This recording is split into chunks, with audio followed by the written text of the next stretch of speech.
કેમ છો વિદ્યાર્થી મિત્રો? આઈ હોપ તમે બધા મજામાં હશો. અને આપણે કાલે કુલમના નિયમની જે થિયરી છે એ બધી થિયરી સાબિત કરી હતી. હવે આજે આપણે એનાથી આગળ સંપાતપણાના સિદ્ધાંત તરફ જોઈએ. બરાબર, જો તમે ગઈકાલવાળી થિયરી સારી રીતે સમજ્યા હશો તો તમને સંપાતપણાની સિદ્ધાંતની થિયરી સમજવામાં ખૂબ જ સરળતા રહેશે. બરાબર, તો ચલો આજનું આપણે લેક્ચર છે એ સ્ટાર્ટ કરીએ. તો ચલો, આજનો પ્રશ્ન છે, સ્થિત વિદ્યુત બળો માટેનો સંપાતપણાનો સિદ્ધાંત લખી સમજાવો અને વ્યાપક સૂત્ર લખો. હવે આપણે અહીંયા કુલમના નિયમ ઉપરથી સંપાતપણાના સિદ્ધાંતનું વ્યાપક સ્વરૂપ સાબિત કરવાનું છે. તો આના અંદર કીધું છે કે બે કરતાં વધારે વિદ્યુતભારો હાજર હોય અને તેમાંના કોઈ એક વિદ્યુતભાર પર બાકીના વિદ્યુતભારો વડે લાગતું બળ શોધવા માટે કુલમના નિયમ ઉપરાંત સંપાતપણાનો સિદ્ધાંત પણ ઉપયોગી છે. એટલે કે કોઈ બે કરતાં વધારે વિદ્યુતભારો હાજર હોય અને તેમાંથી કોઈ એક વિદ્યુતભાર એ બાકીના જે વિદ્યુતભારો છે એના પર લાગતું બળ, કોઈ એક વિદ્યુતભારના કારણે બાકીના વિદ્યુતભારો પર લાગતું બળ શોધવા માટે કુલમનો નિયમ તો જરૂરી છે જ, એના સિવાય સંપાતપણાનો સિદ્ધાંત પણ જરૂરી છે. તો સંપાતપણા સિદ્ધાંતનો નિયમ આપેલો છે કે કોઈ પણ વિદ્યુતભાર પર ઘણા બધા વિદ્યુતભારોને લીધે લાગતું કુલ કુલમ્બ બળ, કોઈ એક વિદ્યુતભાર છે, કોઈ પણ વિદ્યુતભાર પર ઘણા બધા વિદ્યુતભારોના કારણે એના ઉપર જે લાગતું કુલમ્બ બળ છે એ દરેક વિદ્યુતભાર વડે લાગતા સ્વતંત્ર કુલમ્બ બળના સદિશ સરવાળા જેટલું હોય છે. એટલે એ વિદ્યુતભાર પર લાગતું જે કુલમ્બ બળ છે એ બાકીના બધા દરેક જે અલગ અલગ વિદ્યુતભારો છે એમના લાગતા જે સ્વતંત્ર કુલમ્બ બળ છે એ બધાનો જો આપણે સરવાળો કરી દઈએ તો આપણને એ વિદ્યુતભાર પર લાગતું કુલ કુલમ્બ બળ મળે છે. બરાબર, તો જુઓ અંદર તમને આકૃતિના અંદર 3 વિદ્યુતભાર દર્શાવેલા છે. એક વિદ્યુતભાર છે Q1, Q2 અને Q3. બરાબર, અને એમના આ ઉગમ બિંદુ આપેલું છે, ઉગમ બિંદુ O. ઉગમ બિંદુ O થી લઈને સ્થાન સદિશ દોરેલા છે. તો Q1 વિદ્યુતભાર છે તો એનો સ્થાન સદિશ શું છે? R1. Q2 વિદ્યુતભાર છે તો એનો સ્થાન સદિશ શું છે? R2. અને Q3 વિદ્યુતભાર છે તો આના સ્થાન સદિશ શું છે? R3. તો આકૃતિમાં દર્શાવ્યા મુજબ Q1, Q2 અને Q3 વિદ્યુતભારો ના તંત્રનો વિચાર કરો. ધારો કે ઉગમ બિંદુ O ને તેમના સ્થાન સદિશો અનુક્રમે R1, R2 અને R3 છે. હવે આના અંદર 3 વિદ્યુતભાર, 3 એના સ્થાન સદિશો. હવે Q2 ના કારણે Q1 પર લાગતું બળ જે બળ છે એના માટે આપણે એનો સ્થાન સદિશ શું લખીશું? R12. એવી જ રીતે Q3 ના કારણે Q1 પર લાગતું જે બળ છે એના માટે આપણે એનો સ્થાન સદિશ શું લખીશું? R13. અને એના એકમ સદિશને આપણે R12 કેપ, અને આનો જે એકમ સદિશ છે એને આપણે શું કહીશું? R13 cap. અહીંયા તમને બળના મૂલ્યો આપેલા છે. Qનો જે બળ છે એને આપણે કુલમ્બ બળ એને કહીશું F1. Q2નું જે બળ, Q1 ઉપર જે બળ લાગે છે એને આપણે કહીશું F12. અને Q3ના કારણે Q1 ઉપર જે બળ લાગે છે એને આપણે શું કહીશું? F13. હવે આપણે એનું સૂત્ર સાબિત કરવાનું છે. તો એના માટે પહેલું કે Q1 વિદ્યુતભાર પર Q2 વિદ્યુતભારને લીધે લાગતું બળ એટલે F12. Q1 વિદ્યુતભાર પર કોના કારણે બળ લાગે છે? Q2 વિદ્યુતભારના કારણે લાગતું બળ એને આપણે શું કહીશું? F12. અને જે કુલમના નિયમ પ્રમાણે સૂત્રનું શું થશે? 1/4πε0 Q1 Q2 ભાગ્યા R12નો સ્ક્વેર અને R12ની કેપ. એ આપણે જે કુલમનો નિયમ ગઈકાલે ભણ્યા હતા એના ઉપરથી જ લખવાનું છે. બરાબર, હવે એ જ રીતે Q1 વિદ્યુતભાર પર Q3 વિદ્યુતભારના લીધે લાગતું બળ એટલે અહીંયા Q1 વિદ્યુતભાર પર કોના કારણે બળ લાગે છે? Q3 વિદ્યુતભારના કારણે બળ લાગે છે. અને એના દ્વારા લાગતું જે બળનું સૂત્ર છે એને શું કહીશું? F13 બરાબર 1/4πε0 Q1 Q2 ભાગ્યા R13 સ્ક્વેર અને R13ની કેપ. આપણે એનું બંનેનું સદિશ સ્વરૂપ લખ્યું, જ્યાં આપણે જે R12 લીધા છે એ R12 શું છે? Q2 થી Q1 દિશામાંનો સ્થાન સદિશ અથવા તો સદિશ. તો R12 બરાબર શું થશે? R2 માઇનસ R1 બરાબર, આપણે ગઈકાલે જોયું હતું. એવી જ રીતે R13 બરાબર શું થશે? Q3 થી Q1 પરનો સ્થાન સદિશ, અને એનું સૂત્ર શું થશે? R13 બરાબર R3 માઇનસ R1. Q1 પર Q2 અને Q3ના લીધે લાગતું કુલ બળ F હોય તો એ આપણે બંનેના બળોનો શું કરી દેવો પડશે? સરવાળો. તો F બરાબર શું થશે? F12 વત્તા F13. અહીંયા આપણે બંનેના સૂત્રો આ ઉપર જોયા એ બંને સૂત્રો આપણે લખી દઈએ. F12નું સૂત્ર જે અહીંયા છે એ, અને F13નું સૂત્ર જે અહીંયા છે એ, આપણે બંને સૂત્રો ક્યાં લખી દઈએ? અહીંયા.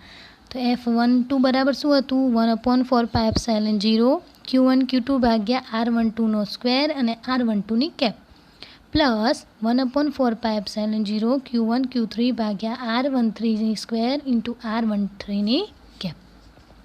તો અહીંયા તમને જે સૂત્ર હતું કે એક વિદ્યુતભાર પર 2 થી વધારે વિદ્યુતભાર પર લાગતું વિદ્યુતભારના કારણે લાગતું કુલંબ બળ એ તેમના સ્વતંત્ર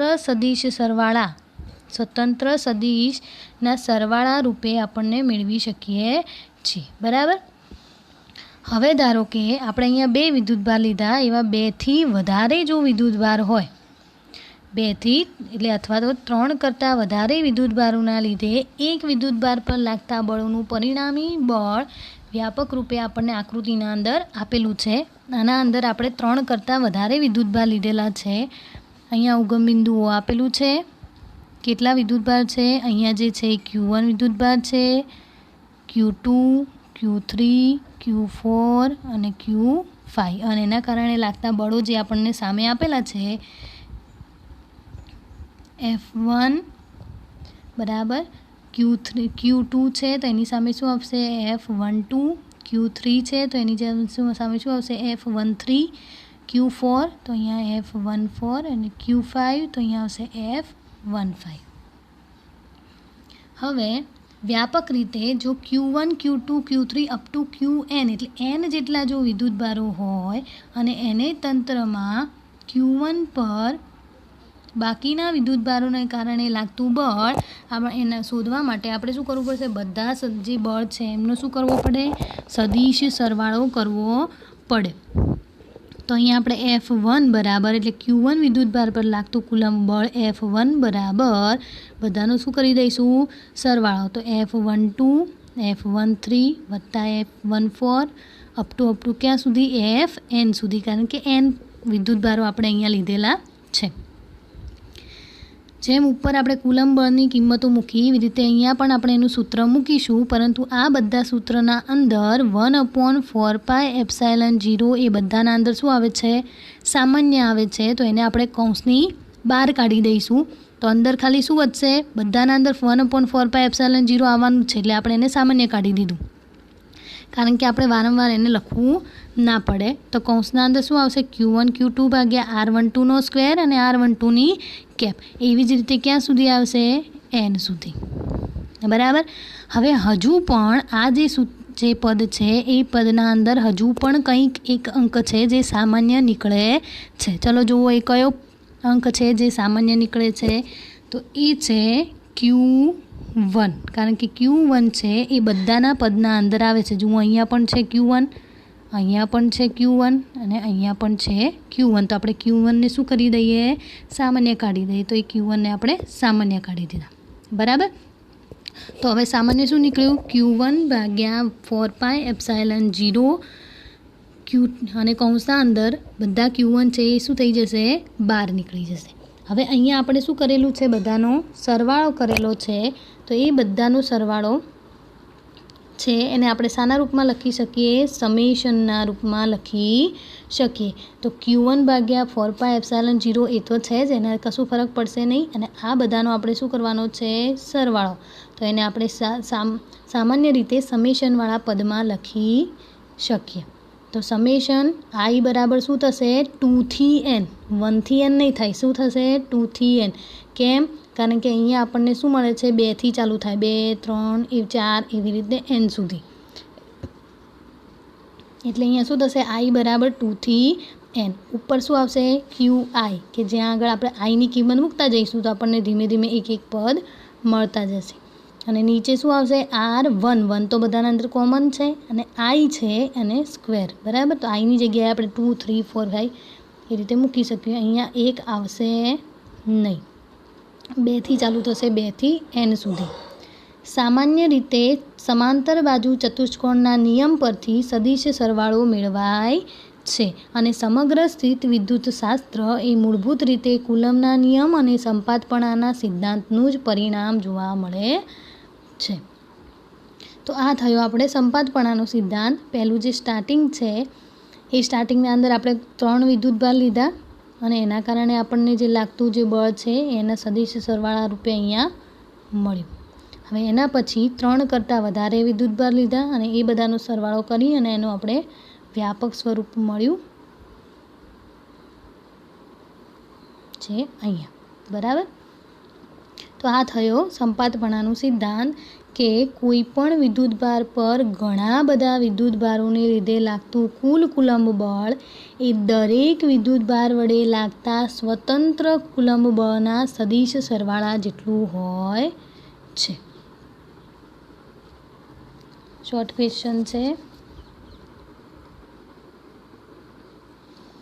હવે એના પછીનો પ્રશ્ન છે કે વિદ્યુત ક્ષેત્રની સમજૂતી આપો અને બિંદુવત વિદ્યુતભારના વિદ્યુત ક્ષેત્રની સમજૂતી આપો. કે વિદ્યુત ક્ષેત્ર કોને કહેવામાં આવે છે અને બિંદુવત વિદ્યુતભારના વિદ્યુત ક્ષેત્રની સમજૂતી આપવાની છે. તો ચલો જુઓ આકૃતિના અંદર ધારો કે શૂન્યાવકાશમાં ઉગમ બિંદુ O પર Q વિદ્યુતભાર મૂકેલો છે, જે અહીંયા કેપિટલ Q જેટલો વિદ્યુતભાર મૂકેલો છે. જો આપણે બીજા Q વિદ્યુતભારને તેનાથી R અંતરે આવેલા P બિંદુ પર મૂકીએ, કોઈ બીજો એક વિદ્યુતભાર છે Q, એને આપણે P બિંદુ ઉપર મૂકીએ અને કેટલા અંતરે આવેલો છે R જેટલા અંતરે, તો Q પર કુલંબ બળ લાગશે. તો આ જે Q વિદ્યુતભાર છે એના ઉપર શું લાગે છે કુલંબ બળ લાગે છે અને એનું સૂત્ર શું થશે F બરાબર 1/4πε0. અહીંયા કેપિટલ Q એક વિદ્યુતભાર છે અને બીજો સ્મોલ q છે, તો કેપિટલ Q સ્મોલ q ભાગ્યા R² ઇન્ટુ R કેપ. આ રીતનું આપણે કુલંબ બળનું સૂત્ર મળશે. હવે જો Q બરાબર આપણે 1 કુલંબ લઈએ, Qનું મૂલ્ય જે સ્મોલ q છે એનું મૂલ્ય શું લેવાનું છે 1 કુલંબ લઈએ, વિદ્યુતભાર લઈએ, તો 1 કુલંબ પર લાગતું બળ જેને વિદ્યુત ક્ષેત્ર કહે છે, 1 કુલંબ વિદ્યુતભાર પર લાગતું બળ છે એને આપણે વિદ્યુત ક્ષેત્ર કહીએ છીએ. F ભાગ્યા Q. હવે Qનું મૂલ્ય આપણે શું લેવાનું છે 1, તો Q બરાબર 1 કુલંબ લઈએ તો એના ઉપર લાગતું જે બળ છે એને આપણે શું કહીશું વિદ્યુત ક્ષેત્ર E કહે છે. તો આ જે સૂત્ર છે ઉપરવાળું એના અંદર જે સ્મોલ q છે એ સ્મોલ qને આપણે ક્યાં લઈ દઈએ Fના ભાગાકારમાં લઈ દઈએ. તો અહીંયા આપણે લઈ દીધું F ભાગ્યા Q. તો સામે શું સૂત્ર બનશે 1/4πε0 કેપિટલ Q ભાગ્યા R² ઇન્ટુ R કેપ. પરંતુ F ભાગ્યા Q એટલે તો શું થશે વિદ્યુત ક્ષેત્ર E, જે આપણે અહીંયા કીધું F ભાગ્યા Q બરાબર શું થશે વિદ્યુત ક્ષેત્ર E. તો E બરાબર 1/4πε0 Q ભાગ્યા R² R કેપ, અથવા તો F Kની જગ્યાએ જો આપણે Kની કિંમત મૂકીએ તો E બરાબર KQ ભાગ્યા R², જે વિદ્યુત ક્ષેત્રનું સૂત્ર કહે છે. અને વ્યાખ્યા શું થશે એકમ વિદ્યુતભાર પર લાગતું બળ કે જેને વિદ્યુત ક્ષેત્ર E કહે છે અને E બરાબર એનું સૂત્ર KQ/R². F બરાબર શું હતું કે Q1 Q2/R², એના અંદર 2 વિદ્યુતભાર આવે, જ્યારે વિદ્યુત ક્ષેત્રના અંદર KQ/R². હવે એની વ્યાખ્યા આપેલી છે વિદ્યુત ક્ષેત્રની કે કોઈ પણ વિદ્યુતભાર કે વિદ્યુતભાર તંત્રની આસપાસ, કોઈ એક વિદ્યુતભાર હોય કે વિદ્યુતભાર તંત્રની આસપાસના વિસ્તારમાં તેની અસર પ્રવર્તતી હોય તે વિસ્તારને વિદ્યુતભાર કે વિદ્યુતભાર તંત્રનું વિદ્યુત ક્ષેત્ર કહે છે. ધારો કે કોઈ એક વિદ્યુતભાર અહીંયા છે અને એ વિદ્યુતભાર છે એની અસર એ આજુબાજુ આટલા વિસ્તારના અંદર પ્રવર્તતી હોય તો આપણે એનું આ જે વિસ્તાર છે એને આપણે એનું વિદ્યુત ક્ષેત્ર કહી શકીએ. તો એની વ્યાખ્યા શું થશે કે કોઈ પણ વિદ્યુતભાર કે વિદ્યુતભાર તંત્રની આસપાસના વિસ્તારમાં જેટલા વિસ્તારમાં એની અસર પ્રવર્તતી હોય તે વિસ્તારને વિદ્યુતભાર કે વિદ્યુતભાર તંત્રનું વિદ્યુત ક્ષેત્ર કહે છે. અને વિદ્યુત ક્ષેત્ર કઈ રાશિ છે? સદિશ રાશિ છે. કારણ કે વિદ્યુત ક્ષેત્ર છે એને મૂલ્ય પણ હોય છે અને એની દિશા પણ હોય છે. એટલે એને આપણે જે આગળ જોયું તો વિદ્યુતભાર કઈ રાશિ હતી? અદિશ રાશિ. કારણ કે એને દિશા હોય નહીં, પરંતુ વિદ્યુત ક્ષેત્ર છે એને દિશા હોય તો એને આપણે સદિશ રાશિ કહીએ છીએ. તો વિદ્યુત ક્ષેત્ર ઈમાં આર સ્થાન સદિશ ધરાવતા ક્યુ વિદ્યુતભાર પર લાગતું વિદ્યુત બળ એફ બરાબર ક્યુ ઇન્ટુ એફ આર બરાબર ક્યુ ઇન્ટુ ઈ આર થાય છે. કારણ કે એફ બરાબર શું થાય? કે Q1 Q2 upon R square. અને ઈ બરાબર શું થશે?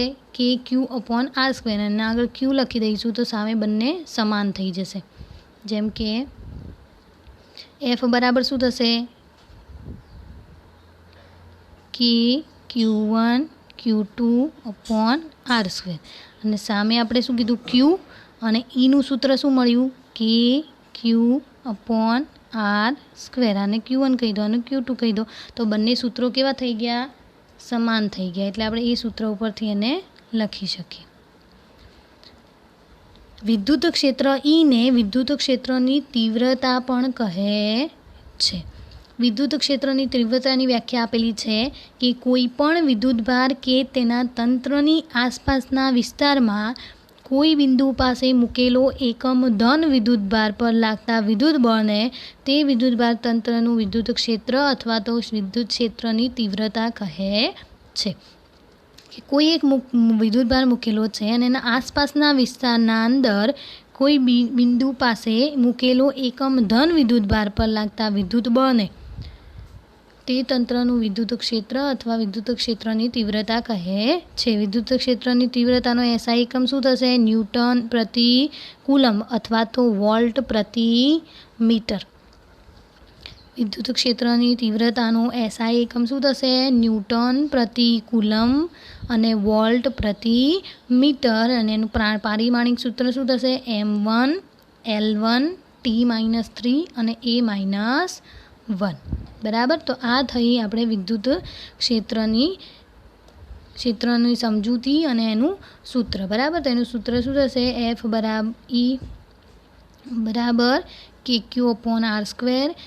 પછી નીચે એની અહીંયા જે વ્યાખ્યા આપેલી છે એ કે જેટલા વિસ્તારના અંદર એની અસર પ્રવર્તતી હશે એટલા વિસ્તારને એનું વિદ્યુત ક્ષેત્ર કહે છે. અને વિદ્યુત ક્ષેત્રની તીવ્રતાની વ્યાખ્યા અને એનો એસઆઈ એકમ અને એનું પારિમાણિક સૂત્ર. હવે વિદ્યુત ક્ષેત્રની વિશેષતાઓ જણાવો. તો એની વિશેષતા આપેલી છે. એમાં પહેલી વિશેષતા છે કે વિદ્યુત ક્ષેત્ર ઉત્પન્ન કરતા વિદ્યુતભારને સ્ત્રોત વિદ્યુતભાર કહેવામાં આવે છે. જે વિદ્યુતભાર એ વિદ્યુત ક્ષેત્રનું ઉત્પન્ન કરતો હોય એને સ્ત્રોત વિદ્યુતભાર કહેવામાં આવે છે. અને જે વિદ્યુત ક્ષેત્ર તીવ્રતાનું મૂલ્ય નક્કી કરનાર વિદ્યુતભારને એટલે કે જે વિદ્યુતભાર વિદ્યુત ક્ષેત્રની તીવ્રતાનું મૂલ્ય નક્કી કરતો હોય તો એને પરીક્ષણ વિદ્યુતભાર કહે છે.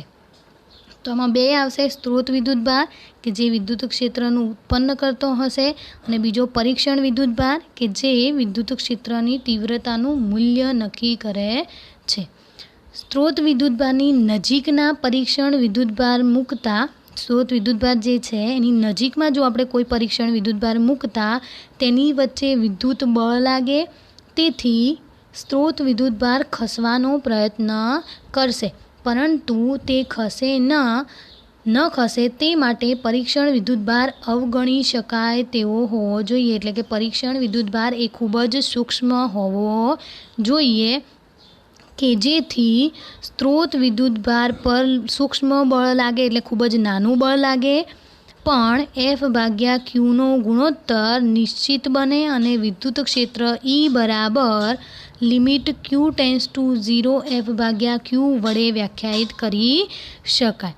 એટલે જો વિદ્યુતભાર સ્ત્રોત વિદ્યુતભારની નજીકમાં પરીક્ષણ વિદ્યુતભાર મૂકવામાં આવે તો એના પર વિદ્યુત બળ લાગે છે અને એ ખસવાનો પ્રયત્ન કરે છે, પરંતુ એ ખસે નહીં. એના માટે આપણે જે પરીક્ષણ વિદ્યુતભાર છે એ કેવો લેવાનો છે? ખૂબ જ નાનો લેવાનો છે, અને જેથી સ્ત્રોત વિદ્યુતભાર ખૂબ જ નાનું બળ મળે છે અને જે ઈનું મૂલ્ય છે અથવા તો એફ ભાગ્યા ક્યુનો જે ગુણોત્તર છે એ કેવો બને છે?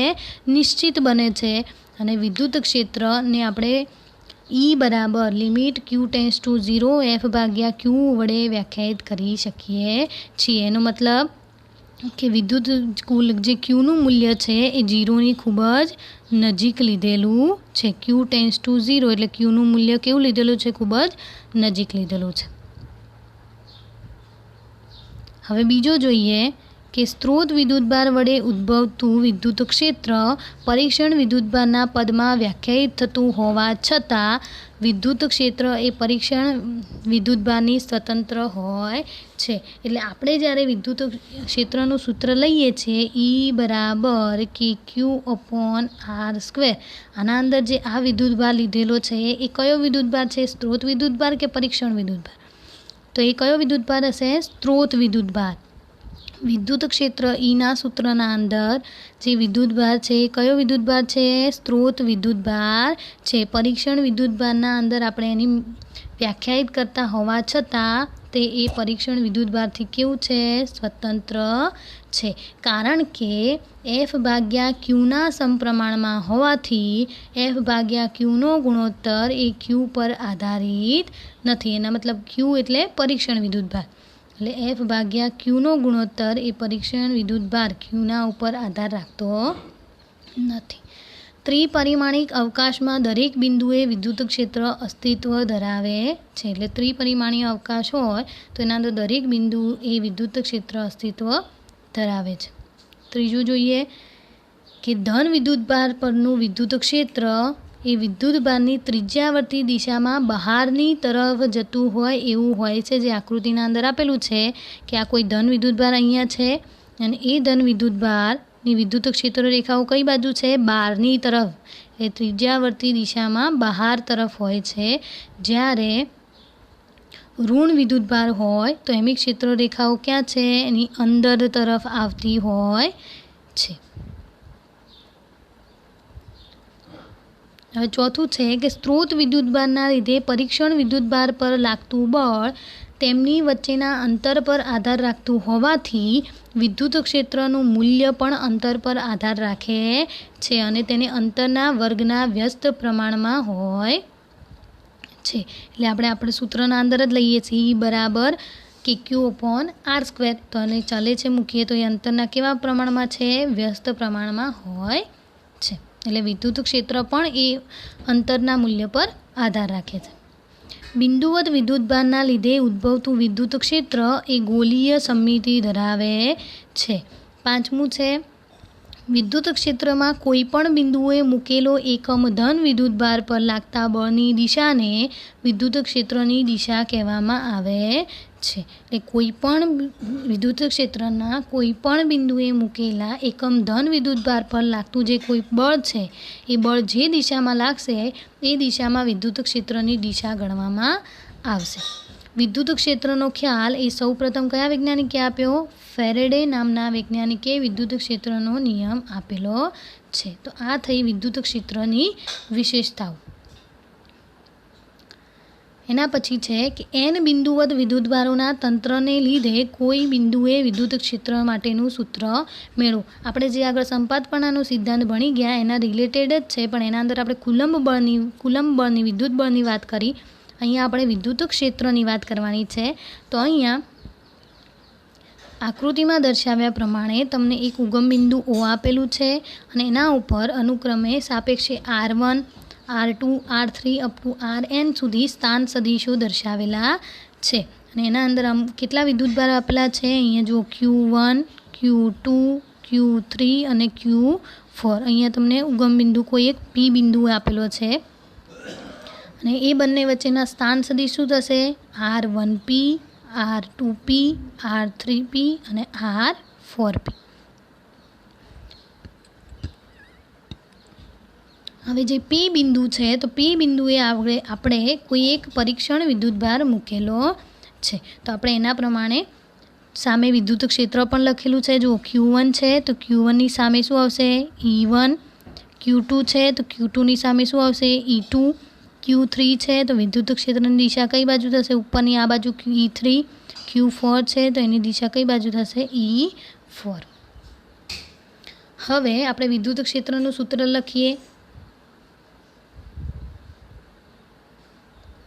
Q1 વિદ્યુતભારના લીધે R1P સ્થાન સદિશ ધરાવતા P બિંદુ પાસે વિદ્યુત ક્ષેત્ર. પહેલાં આપણે Q1 વિદ્યુતભારના માટે લખીએ.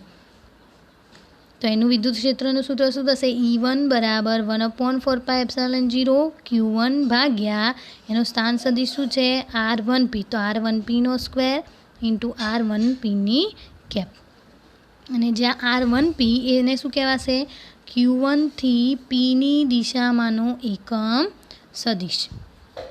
એકમ સદિશને આપણે ગઈકાલે વ્યાખ્યાયિત કર્યો હતો. હવે એ જ રીતે E1 લખ્યું એવી રીતે E2 આપણે લખીશું કે જે Q2 વિદ્યુતભારના કારણે. તો સૂત્ર શું બનશે? E2 બરાબર 1/4πε0 Q2 ભાગ્યા R2P સ્ક્વેર અને R2Pની કેપ.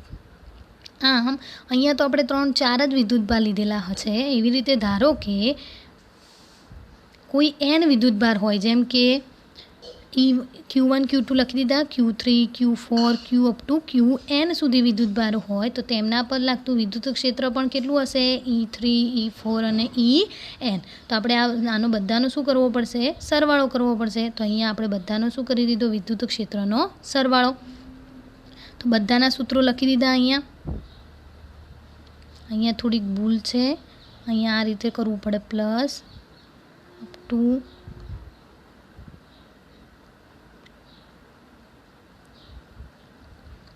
અહીંયા જે છે ત્યાં આગળ આપણે આગળની જે થિયરી હતી સંપાતપણાની ત્યાં રીતે કરવું પડે. એક મિનિટ.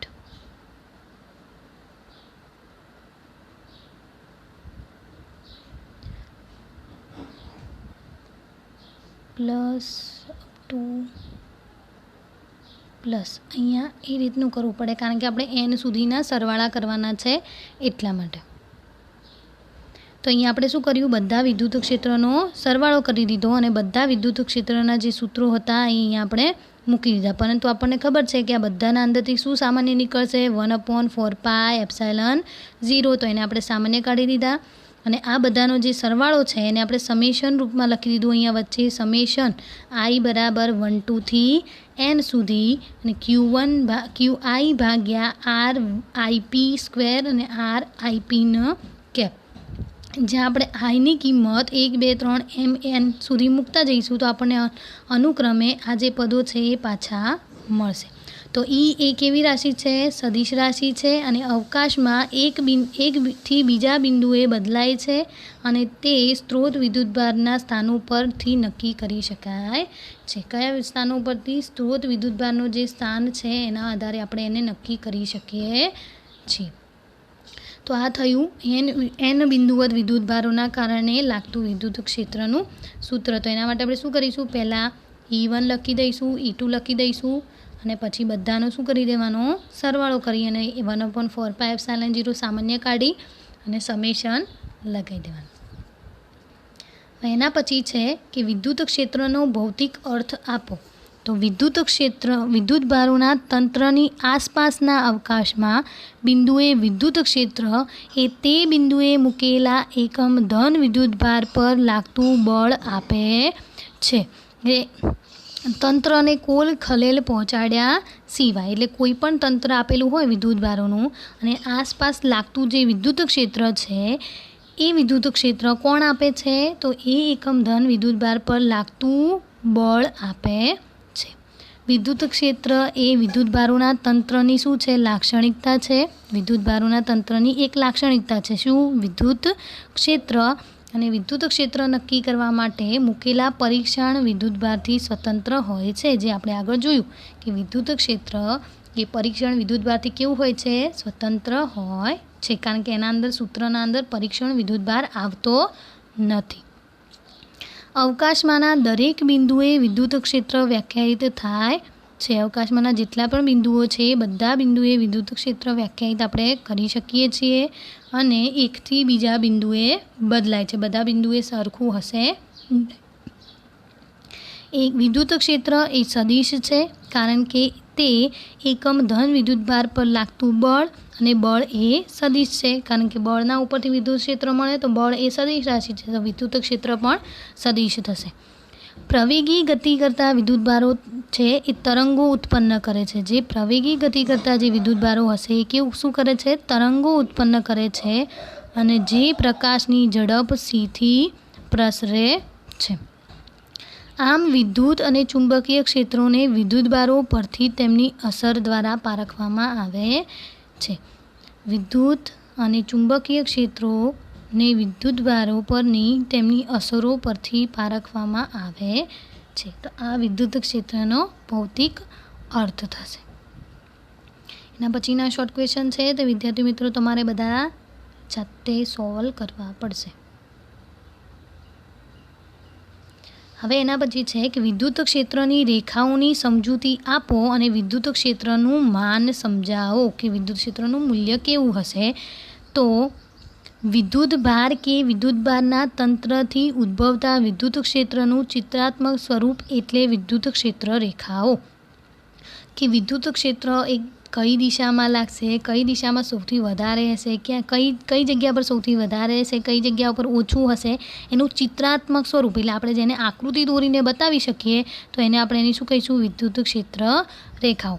તો અવકાશમાંના વિદ્યુતભારના વિદ્યુત ક્ષેત્રની દિશામાં જ હોય તેવા સદિશો દોરો કે જેમના મૂલ્ય દરેક બિંદુએ ક્ષેત્રની તીવ્રતાના સમપ્રમાણમાં હોય.